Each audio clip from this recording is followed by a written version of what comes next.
Back in the day when the very first iMac was introduced, it was stated that the I was for Internet.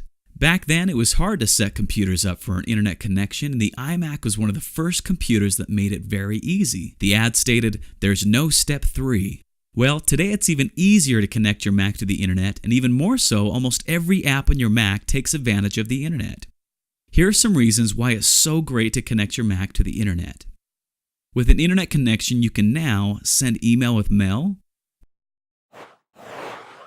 message family and friends with Messages,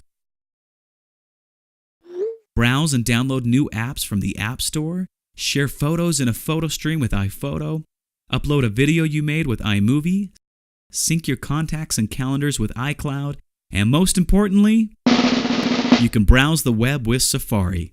Yes, the biggest usage of the internet today is done with a web browser like Safari.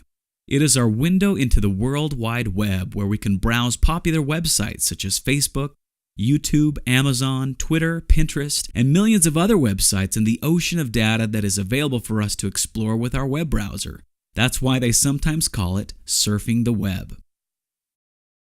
To browse the web, we first launch up Safari. To get started, Safari comes with some popular websites saved right here. We call them bookmarks.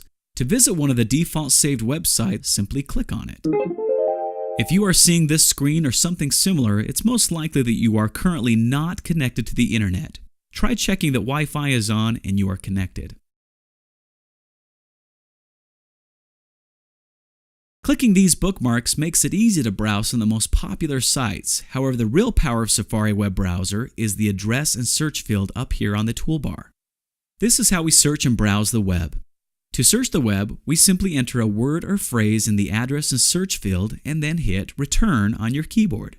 By default, Safari uses Google to search the web. It shows all relevant websites that have to do with your search word or phrase.